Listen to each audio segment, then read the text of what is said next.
Hello everyone, or salutations to those who prefer that. I'm in Mayfair, London. Behind me is the house where William Somerset Maugham spent much of his middle age. Somerset Maugham was born and indeed died in France.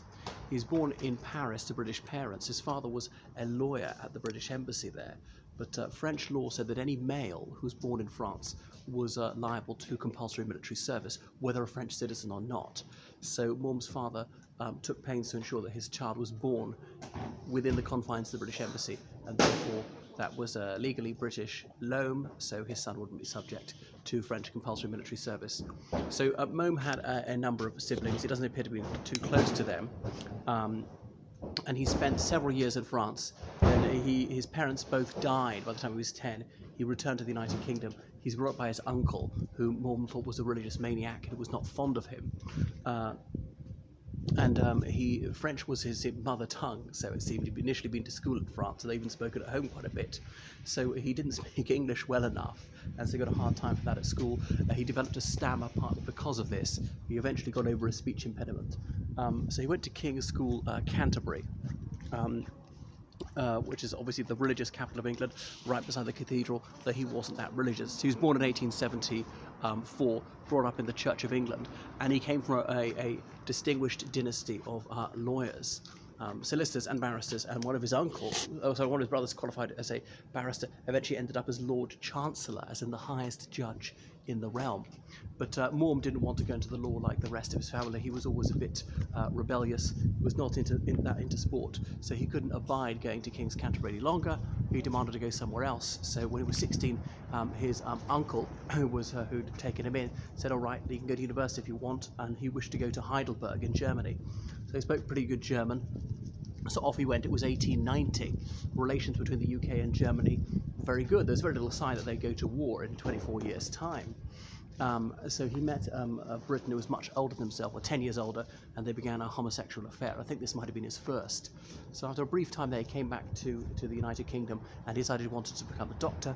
He enrolled at St Thomas's Hospital Medical School. So in those days, doctors usually were educated at a hospital. It was not a university as such where they took their lectures and sat their exams.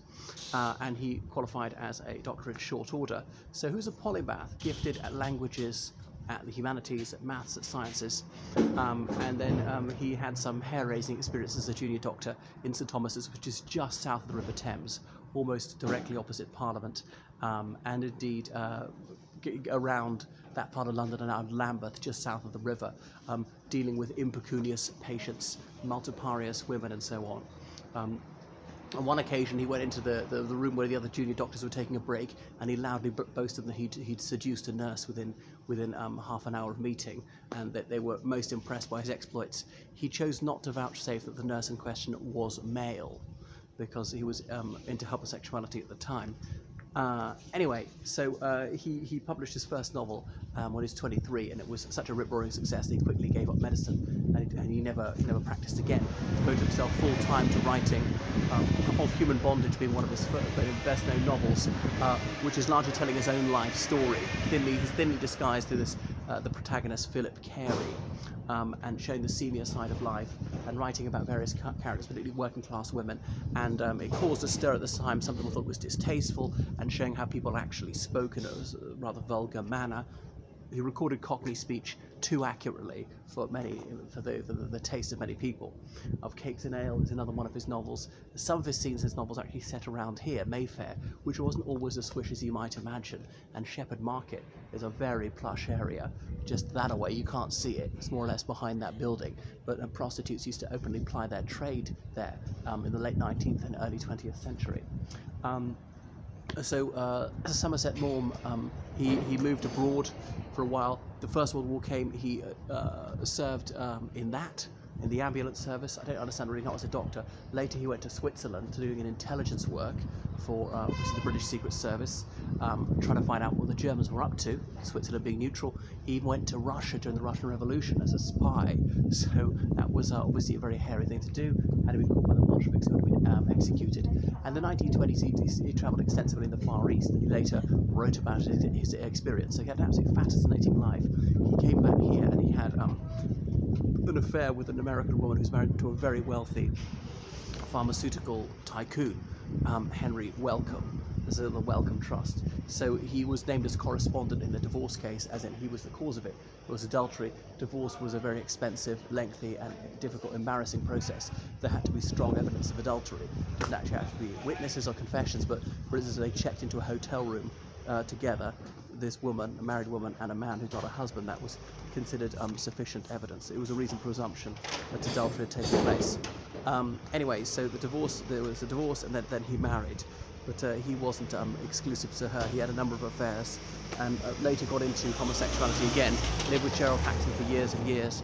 In the 1930s, moved to France, and was living down there in on the French Riviera.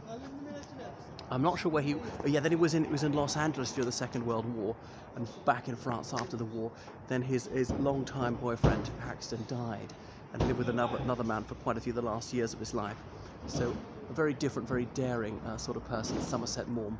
And there's a Maugham library near the Inns of Court, which I presume is named after one of his relatives, because he wasn't a jurist, but it might be his grandfather was very distinguished, published books on law, or it might have been his brother, I'm not sure. So he died in 1964, have I got that right? I think he lived to the age of 90, and he was cremated, and then his ashes are scattered, I think, over that library, the Somerset Maugham Library, no, not the law library, at his old school at King's Canterbury. So one of the most famous writers to attend that school, Patrick Leigh Fermor being the other. All right, so that's enough about Somerset Maugham. Toodaloo.